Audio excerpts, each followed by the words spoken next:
Hello, my name is Taylor Elwood, your occult author, and also to be found at magicalexperiments.com. And today we're going to continue the conversation about definitions. I discussed definitions last time and discussed how they were important to identity.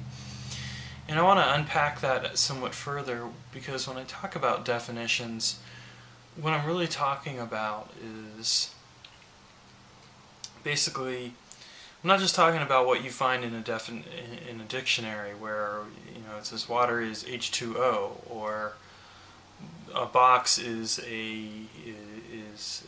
object with 5 sides and square, and it has actually 6 sides and a square, and one side opens up. What I'm really talking about when it comes to definitions is I'm talking about the fact that we create context with the definitions that we use. And in fact, we develop our own definitions of what reality is all the time. Now, it can be argued that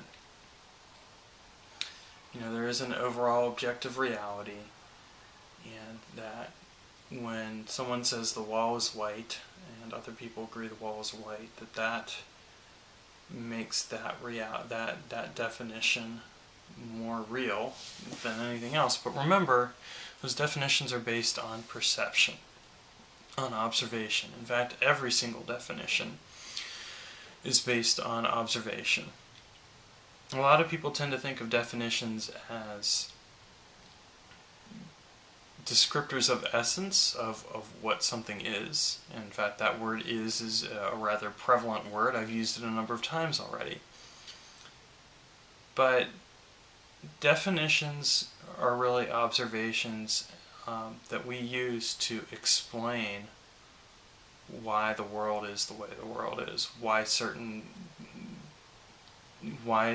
wall is white, why there are certain characteristics with that we observe. We use definitions all the time, even when we don't think we're using them.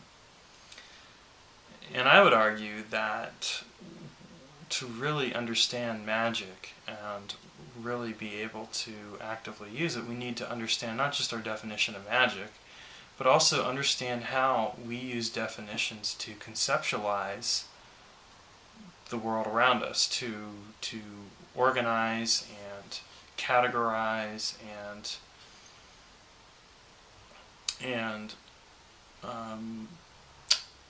situate into our own sense of reality.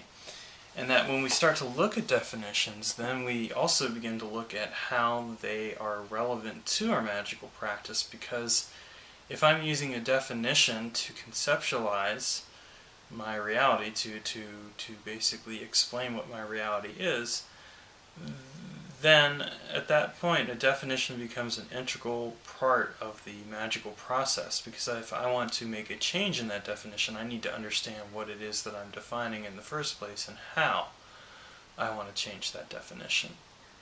And that's kind of where magic can come in, because magic allows us to look at the definition that we have before us and allows us to change that definition, to change the meaning, to change the concepts, to change how it is that we think of something.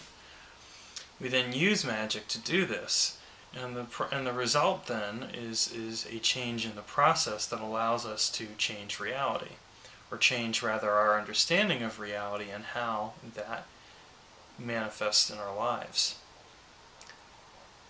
I think that definitions are integral to identity. I also think definitions are integral to really the identification we have with the world at large and with the different forces that we work with magically.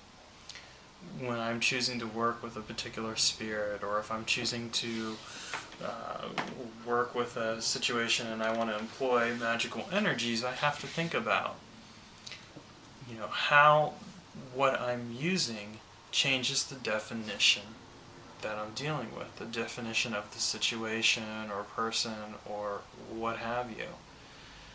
And this is something that I think is worth looking at more in depth, because we use definitions all of the time, and when we use them all the time, and we incorporate them into magic, then we start to look at magic differently, and we start to see how magic is actually a process that does enable us to change those definitions, but it also allows us to see how the definitions that we create really connect us to not just our sense of self, but also to the world at large, and to other people, and to events. So when we change that, we're also changing that connection. So that's it in regards to definitions. I'll probably come back and talk about this more, but thanks for watching for now, and I'll see you next week.